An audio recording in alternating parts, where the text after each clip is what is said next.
வணக்கம் நண்பர்களே. இன்று நம்மளுடைய பங்குச்சந்தை வந்து 5வது நாள் தொடர்ந்து வந்து பாசிட்டிவா ஏற்றத்தில தான் வந்து முடிவடைஞ்சிருக்கு. அமெரிக்க ஃபெடரல் வட்டி விகிதத்த வந்து உயர்த்தலாம் அப்படின்னு ஒரு எச்சரிக்கை குடுத்தாங்க. அதையும் மீறி நம்மளுடைய பங்குச்சந்தை வந்து இன்னைக்கு பாசிட்டிவா முடிஞ்சிருக்கு. ஸோ அதுக்கு முக்கியமான உலகளாவிய காரணம் என்ன? எந்தெந்த பங்குகள் வந்து லாபம் குடுத்தது? அப்படின்றது எல்லாத்தையுமே இந்த வீடியோல வந்து நம்ம விரிவா பார்க்கலாம். அதுக்கு முன்னாடி எல்லாரும் வந்து இந்த டிஸ்க்ளைமர் மட்டும் அண்டர்ஸ்டாண்ட் பண்ணிக்கங்க. நம்ம சேனல்ல குடுக்குற அனைத்து தகவல்களும் ஒன்லி ஃபார் எஜுகேஷனல் பர்ப்பஸ் மட்டும் தான்.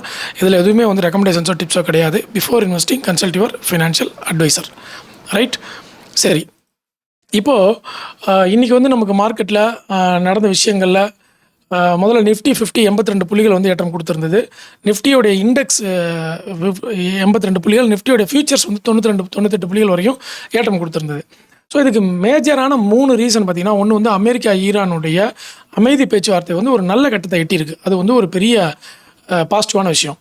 அதன் காரணமாக பிரெண்ட் க்ரூட் ஆயில் பார்த்தீங்கன்னா $80க்கு கீழே கிராஷ் ஆயிருக்கு. 116 போன பிரெண்ட் க்ரூடு இப்போ 100க்கு கீழே வந்து 90க்கு கீழே வந்து 80க்கு கீழே போய் $78 வந்துருச்சு. இப்போ கரண்ட் ப்ரைஸ் என்னன்றதை நான் உங்களுக்கு டேட்டா காமிக்கிறேன். அதை நம்ம பார்ப்போம். அது இல்லாமல் நமக்கு இன்னொரு பெரிய பெனிஃபிட் என்னென்னா, இந்த ஃபெடரலுடைய இன்ஃபர்மேஷனையும் தாண்டி நமக்கு வந்திருக்கிற பாசிட்டிவ் நியூஸ் வந்து இந்திய ரூபாய் வந்து அமெரிக்க டாலருக்கு எதிராக வலிமையாக இருக்கிறது அப்படின்றது தான். இப்போதைக்கு இந்த 2 நாள் வந்து நல்ல ஸ்ட்ரென்த்தனாக வந்து இந்திய ரூபாய் வந்து நமக்கு காமிச்சிட்டு இருக்கிறாங்க. அதனால் நமக்கு வந்து நல்ல ஒரு பாசிட்டிவ் மோடு மார்க்கெட்டில் வந்து பார்த்தோம். அடுத்தது உள்நாட்டு முதலீடு டிஐஐ வந்து எஃப்ஐஐ விற்றாலும் டிஐஐ வந்து ஓரளவுக்கு பையிங்லேயே கொண்டு போயிட்டு இருக்கிறதுனால நமக்கு வந்து அதுலேயும் ஒரு பாசிட்டிவாக வந்து நமக்கு அமைஞ்சு இந்த 3 விஷயமே வந்து நமக்கு நல்ல ஒரு ஏற்றத்தை கொடுத்தது. இதில் இன்றைக்கி செக்டார் வைஸ் டேட்டா, அதுக்கப்புறமா நல்ல top gainer top losers data வந்து நம்ம பார்ப்போம். அது வந்து இப்போ 1 பை 1 உங்களுக்கு வந்து நான் காமிக்கிறேன். ஸ்க்ரீனில் காமிச்சேன்னா உங்களுக்கு கிளியராக புரியும். ஓகே, இப்போ நீங்கள் பார்த்துட்ருக்கீங்க இல்லையா? இதில் வந்து நம்ம 1 பை செக்டார் டேட்டா பார்ப்போம், டாப் கெய்னர்ஸ் பார்ப்போம், டாப் லூசர்ஸ் பார்ப்போம். அதுக்கப்புறம் வந்து குளோபல் மார்க்கெட்டில் என்ன நடந்துட்டுருக்கு அப்படின்ற அந்த டேட்டாவையும் வந்து பார்த்துருவோம். ஓகே, மேஜராக மார்க்கெட் ஏன் ஏறுச்சுன்ற அந்த ரீசனை பார்த்துட்டோம். அடுத்தது பேங்க் நிஃப்டி இன்றைக்கி வந்து 0.69%, Nifty 82 points, Nifty futures 98 points இதெல்லாம் பார்த்துட்டோம். Okay, silver piece gold piece வச்சு இறக்கிட்டாங்க. ஏன்னா பெரிய அளவில் வந்து கோல்டுக்கு சில்வருக்கு இங்கே வேலை இல்லை. மார்க்கெட் நல்லா ஏறிட்டு இருக்கிறனால பணம் எல்லாமே வந்து ஸ்டாக் மார்க்கெட்டுக்குள்ளே தான் வந்து சுழல ஆரம்பிக்கும். அப்போ வந்து பங்குச்சந்தையில் ஒரு இறக்கத்தை தான் எதிர்பார்ப்போம். ஏன்னா பங்குச்சந்தையை பொறுத்தவரை நார்மலாக என்ன சொல்லுவோன்னா, அது ஒரு டேஞ்சர் ஜோன் நடக்கிறப்போ ஃபண்டை பார்க் பண்ணுற இடம் தான் கோல்டு அண்ட் சில்வர் அப்படின்னு சொல்லுவாங்க. கோல்டு சொல்லுவாங்க, சில்வர் அதுலேருந்து கொஞ்சம் வெளியே வந்திருக்கு இப்போது. ஓகே, ஏன்னா இந்த சோலார் சிஸ்டம்லாம் நிறைய சில்வர் யூஸ் பண்ணுறதுனால நம்ம வந்து சில்வர் அதுலேருந்து வெளியே வந்துருச்சு. பட் கோல்டு மட்டும் எப்பயுமே இந்த பாதுகாப்பு அப்படின்ற ஒரு விஷயத்தில் தான் இருக்குது. ஸோ இப்போ பங்குச்சந்தை நல்லா இருக்கிறனால எல்லோரும் கோல்டை விட்டுட்டு பங்குச்சந்தைக்கு உள்ளே வந்துடுவாங்க. நிறைய ஃபண்டை உள்ளே கொண்டு வந்து போட்டுருவாங்க. ரெண்டாவது, இப்போ வந்து நமக்கு இன்னொரு விஷயம் என்னென்னா, இன்டர்நேஷ்னல் மார்க்கெட்லேயும் வந்து நம்ம இன்வெஸ்ட்மெண்ட் பண்ணுறதுக்கான ஆப்பர்ச்சுனிட்டி கிடச்சிட்டனால நம்ம பங்குச்சந்தை நல்லா இல்லைனா யூஎஸ் மார்க்கெட்டில் இன்வெஸ்ட் பண்ணிக்கலாம், சைனா மார்க்கெட்டில் இன்வெஸ்ட்மெண்ட் பண்ணிக்கலாம்னு சொல்லிட்டு தயாராகிட்டாங்க. அதனால் நமக்கு வந்து இந்த கோல்டு வந்து, ஆனால் கோல்டு அதுக்காக பாதுகாப்பு இல்லாமலாம் போகாது. மாடரேட்டாக எப்பயும் போல் இருந்துக்கிட்டே தான் இருக்கும். இப்போ ஏறின உச்சத்துக்கு வந்து கொஞ்சம் ஒரு ரீட்ரேஸ்மெண்ட் வந்து கோல்டில் நம்ம எதிர்பார்க்குறோம். அடுத்தது செக்டார் வைஸ் டேட்டா பாருங்கள். இன்றைக்கி வந்து ஐடி செக்டார் 1.19% டவுன் ஆகிருக்கு. ஆனால் கடந்த 4 நாளாக ஐடி செக்டார் பாசிட்டிவாகவே க்ளோஸ் பண்ணாங்க. இன்றைக்கி வந்து அதனுடைய ரீட்ரேஸ்மெண்ட் அப்படின்னு சொல்லலாம். அப்போ கூட இன்றைக்கி செகண்ட் ஹாஃபில் பார்த்தீங்கன்னா ஐடி செக்டார் இறங்கிட்டு டக்குன்னு ஒரு ஏற்றத்தை ரெக்கவரி மோடுக்கு வந்து போயிட்டாங்க. 50% கிட்ட ரெக்கவர் ஆகிடுச்சு. ஐடி செக்டார் 2% இறங்கிட்டு அப்புறம் 1.19% வரைக்கும் போயிடுச்சு. ஏறின அது ஒன்று மட்டும்தாங்க ஏறலை. மற்ற எல்லா செக்டாருமே, health sector, PSC sector, capital, reality, finance, அப்புறம் வந்து பிஎஸ்யூ பேங்க்கு எல்லாமே வந்து கம்ப்ளீட்டாக ஏற்றம் கொடுத்துருந்தது. அதனால் நிறைய ஸ்டாக்ஸ் வந்து இன்றைக்கி நல்லாவே போயிருந்தது. டோட்டல் மார்க்கெட்டை பொறுத்தளவில் இங்கே பார்த்தீங்கன்னா ட்ரேடிங்க்கு நல்ல ஒரு மார்க்கெட்டாக தான் இன்றைக்கி வந்து இருந்தது. ஓகே, ஐசிஐஎல் அதாவது இண்டோ கவுண்ட் இண்டஸ்ட்ரீஸ் லிமிடெட் இது 18% ஏற்றம் கொடுத்துருக்கு. பாட்டா இந்தியா 16% ஏற்றம் கொடுத்துருக்கு. பாட்டா இந்தியா வந்து இந்த மாதம் நேரோ ரேஞ்சில் இருந்தது. நேரோ ரேஞ்ச் ஃபில்டர் வரும்பொழுது அதெல்லாம் கரெக்டாக நோட் பண்ணிக்கோங்க. அடுத்து கேபிஆர் மில் 13% இன்றைக்கி. வெல்ஸ்பன் லிவிங் அது வந்து இன்றைக்கி 11%. ரெடிங்டன் 9.25%. ரெடிங்டன் வந்து இந்த மாதம் நேரோ ரேஞ்ச், அதனால் நல்ல ஒரு ஏற்றத்தை வந்து கொடுத்துருந்தாங்க. அடுத்து என்ஐஏசிஎல் நேஷ்னல் இன்சூரன்ஸும் வந்து இந்த மாதம் 7.9% இது வரைக்கும் இன்றைக்கி ஏற்றம் கொடுத்துருக்காங்க. இந்த மாதம் நேரோ ரேஞ்ச் ஸ்டாக்ஸ் இதெல்லாம் நேரோ ரேஞ்செலாம் நான் ஃபில்டர் பண்ணி வச்சுருக்கேன். அதனால் இந்த ஸ்டாக்ஸ்லாம் கொஞ்சம் இன்வெஸ்ட்மெண்ட் பண்ணி ஒரு ஸ்விங் ட்ரேடு மாதிரி நம்ம பண்ணலாம், நேரோ ரேஞ்ச் இருந்த அந்த டெக்னிக்கல் படி. ஓகே, அந்த மாதிரி தான் நான் பார்த்து வச்சுருந்தேன். ஸோ அதெல்லாம் இந்த தடவை வந்து நல்லா ஏறி இருக்குது இன்றைக்கி. ஆனால் ரொம்ப நாள் ஏறாமல் இருந்தது, அப்புறமா ஏறிடுச்சு. இப்போ இந்த நேஷ்னல் இந்தியா இன்சூரன்ஸே பார்த்தீங்கன்னா இந்த மாதம் 12ஆம் தேதி வரைக்கும் ஏறவே இல்லை, நேரோ ரேஞ்சு தான். 12ஆம் தேதிக்கு மேலே 146 ரூபாயிலேருந்து இப்போ வரைக்கும் 178 ரூபா ஏறிடுச்சு. கிட்டத்தட்ட 32 ரூபா ஏறி இருக்கு. 146 ரூபாயில் 32 ரூபானா எத்தனை பர்சன்டேஜ் பாருங்கள். 20%, 25% கிட்டத்தட்ட வந்து ஏற்றம் கொடுத்துருக்கு. 20லேருந்து 25% அப்ராக்சிமேட்டாக 20% கொடுத்துருச்சு. ஓகே, ஸோ இந்த மாதிரி வந்து ஏற்றம் கொடுத்துருக்கு. ஸோ இது இல்லாமல் நமக்கு இறங்கின பங்குகள் அப்படின்னு பார்த்தீங்கன்னா ஐஎஃப்சிஐ, ஜேபி அசோசியேட்ஸ் டீலிஸ்ட் பண்ணிட்டாங்க. ஐஎஃப்சிஐ வந்து 8% வரைக்கும் இன்றைக்கி வந்து இறங்கியிருக்கு. என்னென்னா ஒன்றும் இல்லைங்க, ஆல்ரெடி இந்த ஸ்டாக் பார்த்தீங்கன்னா கடந்த ஏப்ரல் மாதத்துலேருந்து 48 ரூபாயிலேருந்து 94 ரூபா வரைக்கும் ஐஎஃப்சிஐ ஏற்றம் கொடுத்துச்சு. Government company. ஓகே, ஆனால் நம்ம அதில் வந்து பெருசாக யாரும் இன்வால்வ் ஆக மாட்டாங்க. ஆனால் அந்த ஸ்டாக் பார்த்தீங்கன்னா 48 ரூபாயிலேருந்து 95 ரூபா போயிட்டு இப்போ அதுக்கு ரீட்ரேஸ்மெண்ட் தான் கொடுக்குது. அவ்வளோ தூரம் ஏறிட்டு இன்றைக்கி சும்மா ஒரு சின்ன ரீட்ரேஸ்மெண்ட் தான் வந்து அந்த ஸ்டாக் கொடுத்துருந்தது. அதே மாதிரி ஐடிபிஐ இறங்கி இருந்தது. இதுவும் பார்த்தீங்கன்னா ப்ரீவியஸ் டே அன்றைக்கி 77 ரூபாயிலேருந்து ஒரே நாளில் 91, 20% ஏற்றம் கொடுத்தது. இன்றைக்கி அதில் 6% வரைக்கும் நமக்கு இறக்கம் கொடுத்துருக்கு. ஸோ இந்த மாதிரி இறங்கின ஸ்டாக்கும் பெரும்பாலும் வந்து ஒரு ப்ராஃபிட் புக்கிங்காகவும் அப்புறம் வந்து அந்த ரீட்ரேஸ்மெண்ட்டுக்காகவும் தான் இறங்கியிருக்கே தவிர நெகட்டிவ் நியூஸ் பெருசாக வந்து இறங்கின மாதிரிலாம் எந்த ஸ்டாக்குமே வந்து நமக்கு தெரியல. ஓகே, இது இல்லாமல் இப்போ இன்டர்நேஷ்னல் மார்க்கெட்டில் என்ன நடக்குது, நமக்கு அடுத்து தேவையான தகவல்கள் அப்படின்னு பார்க்கும் பொழுது இடிஎஃப் பார்த்துட்டு வந்துடும். இடிஎஃப்பை பொறுத்தளவில் இன்றைக்கி வந்து கோல்டு பீஸ், சில்வர் பீஸ் சுத்தமாக இறங்கிட்டே தாங்க இருக்குது. ஆனால் சில்வரை வந்து நிறைய பேர் அக்யூமுலேட் பண்ணுறாங்க இந்த டயத்துலையும். அதை கவனத்தில் வச்சுக்கணும். கோல்டு எப்பயும் போல தான் அப்பப்போ மாதம் வாங்குறத வந்து நம்ம வாங்கிக்கலாம். 1000, 2000, 5000, 10,000 ஏதோ உங்களுடைய வசதியோ அதுக்கு தகுந்த மாதிரி வாங்கிக்கலாம். ஸோ மோத்திலால் ஓஸ்வால் ஹெல்த் வந்து 1% வரைக்கும் மேற்றம் கொடுத்துருக்கு. நெக்ஸ்ட்டு 50 வந்து 1%, சிபிஎஸ் இடிஎஃப் இன்றைக்கி 1%, அப்புறம் ரியல்டி இடிஎஃப் வந்து 1%, பிஎஸ்யூ பேங்க் பீஸ் வந்து 0.1% ஏற்றம் கொடுத்துருக்கு. ஸோ இந்த மாதிரி பீஸில் மட்டுமே நீங்கள் இன்வெஸ்ட்மெண்ட் பண்ணாலே ஒரு மாதத்துக்கு அட்லீஸ்ட் ஒரு 2-3% எடுத்துடலாம் போல், அந்த அளவுக்கு தான் வந்து பீஸ் இருக்குது. ஓகே, சரி, இப்போது நம்ம வந்து இன்டர்நேஷ்னல் மார்க்கெட்டில் போய் பார்க்கும் பொழுது கிஃப்ட் நிஃப்டி வந்து 24,075 புள்ளிகள் இருக்குங்க. கிட்டத்தட்ட 110 புள்ளிகள் வந்து கிஃப்ட் நிஃப்டி டவுனில் இருக்குது. அப்போ நாளைக்கு நமக்கு எதிர்பார்ப்பு எப்படி இருக்குது, நெகட்டிவ் சைடு தான் இருக்குன்றதை ஞாபகத்தில் வச்சுக்கணும். ஓகே, அடுத்தது எஸ்என்பி வந்து மொமெண்டம் இண்டெக்ஸ் 2.7% வரைக்கும் ஏற்றம் கொடுத்துருக்குறாங்க. ஸோ பொறுத்து இருந்து பார்க்கணும். நாஸ்டாக் காம்போசைட்டும் 1% யூஎஸ் மார்க்கெட் ஏற்றம் கொடுத்துருக்குது. ஆனால் கிஃப்ட் நிஃப்டி இறங்கியிருக்கேங்க. இது எப்படி எடுத்துக்கிறது, காலையில் பார்க்கலாம். நம்ம மோஸ்ட்லி கிஃப்ட் நிஃப்டி படி தான் நம்ம நடந்தாகணும். மேபி டவுன் சைடு ஓப்பன் ஆகிட்டு அங்கேருந்து ஏறிட்டு வருதான்றதை புரியல, அதையும் நம்ம வெயிட் பண்ணி பார்க்கணும். ஓகே, அடுத்தது பார்த்தீங்கன்னா யூஎஸ்டி ஐஎன்ஆர் வந்து 94.32ன்ற லெவலில் நமக்கு வந்துருச்சு.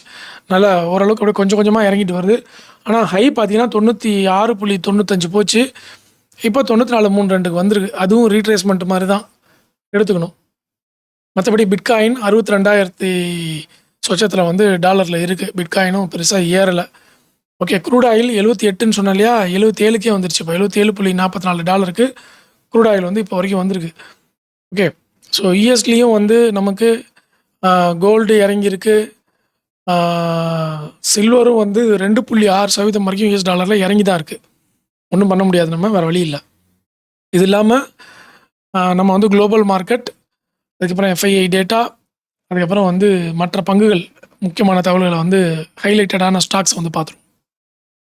இப்போது இதில் பாருங்கள், நமக்கு வந்து இன்றைக்கி டாப் கெய்னரில் நிஃப்டி 50ல் வந்து Max Health Institute, InterGlobe Aviation, Trent, Adani Enterprises, Bharat Electronics இதெல்லாம் வந்து 2% ஏற்றம் கொடுத்துருக்கு. மேக்ஸ் ஹெல்த் மட்டும் 6% மேலே வந்து நிஃப்டி 50லே ஏற்றம் கொடுத்துருக்கு. பெரிய விஷயங்க. அடுத்து 500, நிஃப்டி 500ல் மல்டி கேப்பில் பார்த்தீங்கன்னா பாட்டா India 16%, KPR mill 13%, Welspun living 11%, Redington India 9%, new India insurance 7% ஏற்றம் கொடுத்துருக்கு. இதில் பெரும்பாலான பங்குகள் நேரோ ரேஞ்ச் பங்குகள் இந்த மாதம் அப்படின்றத ஞாபகத்தில் வச்சுக்கணும். அடுத்தது 1 வீக்கில், இந்த 1 வீக்கில் ஏற்றம் கொடுத்த பங்குகளில் பிஜி எலக்ட்ரோ 22% ஏற்றம் கொடுத்துருக்கு. 5 ஸ்டார் பிஸ்னஸ் 22% ஏற்றம் கொடுத்துருக்கு. ஹெச்எஃப்சிஎல் 21%. ஹெச்எஃப்சிஎல் வந்து ஒரு வருஷத்துக்கு முன்னாடி எல்லாம் வந்து நம்ம மல்டிபேக்கர் ஸ்டாக்குக்கான ஆப்பர்ச்சுனிட்டிக்காக அந்த ஸ்டாக்கை பற்றி டிஸ்கஸ் பண்ணியிருந்தோம். யார் யாருக்கு ஞாபகம் இருக்குன்னு தெரியல. 1 இயராக நீங்கள் ஃபாலோ பண்ணிட்டுருக்கீங்க, ஹெச்எஃப்சிஎல் சொன்ன வீடியோலாம் ஞாபகம் இருக்குது அப்படின்னா எனக்கு வந்து கமெண்ட்டில் பதிவு பண்ணுங்கள். நம்ம அந்த ஸ்டாக்கை பற்றி டிஸ்கஸ் பண்ணோம். ஏன்னா அவ்வளோ ஆர்டர் எடுத்திருந்தாங்க. ஓகே, ஏகப்பட்ட கேபிள் ஆர்டர் வந்து ஹெச்எஃப்சிஎலுக்கு போச்சு. அப்புறம் வந்து ஆர்ஆர் கேபிள், அப்புறம் பிர்லா கேபிளுக்கெலாம் போச்சு. அதில் ஹெச்எஃப்சிஎல் தான் மேஜர். அதனால் பெரிய அளவில் வந்து ஏற்றம் கொடுத்தாங்க. பார்த்தீங்கன்னா இப்போ அது கிட்டத்தட்ட மல்டிபேக்கர் லிஸ்ட்லேயே வந்துருச்சு. நம்ம டிஸ்கஸ் பண்ணும்போது எனக்கு தெரிஞ்சு 60 ரூபா 70 ரூபா இருந்தது. இப்போ 200 ரூபாய்க்கு வந்துருச்சு ஹெச்எஃப்சிஎல். ஸோ ஒரு ஸ்டாக்கை வந்து நம்ம பொறுத்து இருந்து அமைதியாக இருந்தால் தான் வந்து வின் பண்ண முடியுது. அதனால் தயவுசெய்து எல்லாருமே 2 அக்கவுண்ட் வச்சுக்கோங்க. ஒன்று ட்ரேடிங்க்கு ஸ்விங் ட்ரேடிங்க்கு வச்சுக்கோங்க. இன்னொன்று லாங் டேர்ம்க்கு வச்சுக்கோங்க. ஒரே அக்கவுண்ட்டில் லாங் டேர்ம் ஸ்டாக்கை நீங்கள் ஓப்பன் பண்ணி பார்த்தீங்கன்னா, கண்டிப்பாக உங்களால் வந்து ஃபோமோவிலேருந்து தப்பிக்கவே முடியாது. நீங்கள் ஓப்பன் பண்ணி பார்த்துட்டீங்கனாலே ஒரு 10% லாபத்தில் இருந்தீங்கனாலே விற்றுருவீங்க. ஓகே. வேறு அக்கௌண்ட்டாக இருந்துச்சுன்னா, நீங்கள் ஸ்விங் ட்ரேடிங் பண்ணுறதுக்கு ஒரு 2,00,000 போட்டு ஒரு அக்கௌண்ட்டில் பண்ணிக்கிட்டே இருங்க. டெய்லி ஓப்பன் பண்ணி பார்க்கலாம், தப்பே கிடையாது. ஆனால் லாங் டேர்ம் அக்கௌண்ட் வந்து டெய்லி ஓப்பன் பண்ணாதீங்க. அதை தனியாக வச்சுருங்க. அப்போது உங்களுக்கு என்ன தோணுனா 2 அக்கௌண்ட் இருந்தால் அதை நீங்கள் தொடவே மாட்டீங்க லாங் டேர்ம் அக்கௌண்ட்டை. அதனால் அதை கேர்ஃபுல்லாக வந்து ஹேண்டில் பண்ணுங்கள். அப்போ தான் இந்த மாதிரி மல்டி பேக்கர்லாம் நம்ம வந்து பிடிக்கும். மல்டி பேக்கரை விடுங்க, ஒரு 50% சொல்லுங்கள். ஒரு 1 இயரில் 30% ஏறட்டுமே. ஓகே. அதனால் அதை வந்து கேர்ஃபுல்லாக பார்த்துக்கணும். அடுத்தது பார்த்தீங்கன்னா, நமக்கு ஹெல்த் கேரில் மேக்ஸ் ஹெல்த் கேர் இன்ஸ்டியூட் வந்து இன்றைக்கி ஹீட் மேப்பில் டாப்பு. ஐடி சாஃப்ட்வேரில் கால்சாஃப்ட் தொடர்ந்து டாப்பில் வந்துகிட்டு இருக்கு. கால்சாஃப்ட்டை கவனம் பாருங்கள். ஏன் அந்த ஸ்டாக் 3 நாளாக 5% சர்க்யூட் லிமிட் நின்றுட்டு இருக்குன்றதை பாருங்கள். யாரோ டிஃபென்ஸில் ஆஸ்ட்ரா மைக்ரோவேவ் 6% வரைக்கும் இன்றைக்கி டாப்பில் இருக்குது. ஆட்டோமொபைலில் ஒலக்ட்ரா கிரீன்டெக்கு லேண்ட்மார்க் கார்ஸ் வந்து டாப்பில் இருக்குது. டெக்ஸ்டைல் அப்பேரல்ஸில் பன்ஸ்வாரா அது ஒன்று தான் கொஞ்சம் பரவாயில்லாமல் இருக்குது. பேங்க்கில் ஃபினோ பேமெண்ட்டு 12% வரைக்கும் ஏற்றம் கொடுத்து டாப்பில் இருக்குது. ரியாலிட்டியில் அலம்பிக் லிமிடெட் 3% கொடுத்து டாப்பில் இருக்குது.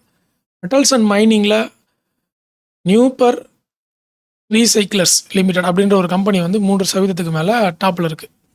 இதெல்லாம் இருந்தாலும் விப்ரோ பைபேக் வந்து டிமேட் அக்கௌண்ட்லேருந்து எடுத்துட்டாங்க. ஸோ அதை வந்து கொஞ்சம் கவனமாக நீங்கள் பார்த்துக்கணும். விப்ரோ ஸ்டாக்கு பைபேக் வந்து எடுத்துட்டாங்க, செக் பண்ணி பார்த்துக்கோங்க உங்களுடைய அக்கௌண்ட்டை. அடுத்தது வந்து பஜாஜ் ஆட்டோ பைபேக் கொடுத்துருக்காங்க. 12,000 ரூபா வந்து அதனுடைய பைபேக் ப்ரைஸ் அப்படிங்கிறத வந்து பஜாஜ் ஆட்டோ அனௌன்ஸ்மெண்ட் கொடுத்துருக்காங்க. ஸோ இப்போ பார்த்தீங்கன்னா 10,000 ரூபாயில் இருக்குது. ஸோ 19% வந்து லாபம் கிடைக்கிற மாதிரி பைபேக்கில் பஜாஜ் ஆட்டோ அனௌன்ஸ்மெண்ட் கொடுத்துருக்காங்க. அதுக்கான டைம் வந்து 22ஆம் தேதி நினைக்கிறேன் லாஸ்ட் டேட்டு. பட் விருப்பம் இருக்கிறவங்க நாளைக்கே வாங்கி வச்சுருங்க, இதுக்கு டைம் வேஸ்ட் பண்ணிவிட்டு. ஓகே. அதனால் அந்த பைபேக்கை வந்து எல்லோரும் செக் பண்ணி வச்சுக்கோங்க. அடுத்தது வந்து நமக்கு ஆர்டர் எடுத்த கம்பெனிகளை வந்து நான் உங்களுக்கு 1 by 1 காமிக்கிறேன் இன்றைக்கி. இதில் பாருங்கள், ஆர்டர் எடுத்த கம்பெனியில் நமக்கு ஓஎம்எல் இது வந்து ஆர்டர் வின் பண்ணியிருக்காங்க. எவ்வளோ கொடுத்துருக்குறாங்கன்னா அமௌண்ட் வந்து 20 crores ரஃப்லி வந்து கொடுத்துருக்குறாங்க. அடுத்து ஆர்டர் எடுத்த கம்பெனி அப்படின்னு பார்த்தீங்கன்னா நமக்கு வந்து order win 3i info tech limited அது வந்து ஆர்டர் வின் கொடுத்துருக்குறாங்க. 14 கோடிக்கான ஆர்டரை வந்து வின் பண்ணியிருக்கிறதா கொடுத்துருக்காங்க. அதுக்கப்புறம் பார்த்தீங்கன்னா ஆர்டர் வின்னில் மேஜர் ஆர்டர் ஃப்ளோவில் ஹீலிக்ஸ் டெக்னாலஜி லிமிடெட் இது கொடுத்துருக்குறாங்க. 95 கோடிக்கான ஆர்டர்.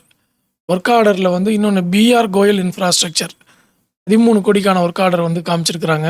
ஸோ இதெல்லாம் வந்து பாசிட்டிவ் நியூஸாக இருக்கும்போது நீங்கள் எல்லாத்தையும் நோட் பண்ணி வச்சுக்கணும். ஓகே. அதுக்கப்புறம் வந்து பர்ச்சேஸ் ஆர்டர் ரிசீவ்டு விட்டுருங்க. Export order win Kirloskar industries export order வந்து வின் பண்ணியிருக்காங்க. ஓகே. யூஎஸ்டியில் வந்து 13 மில்லியன் அப்படின்றத வந்து அப்ராக்சிமேட்டாக டேட்டா கொடுத்துருக்காங்க.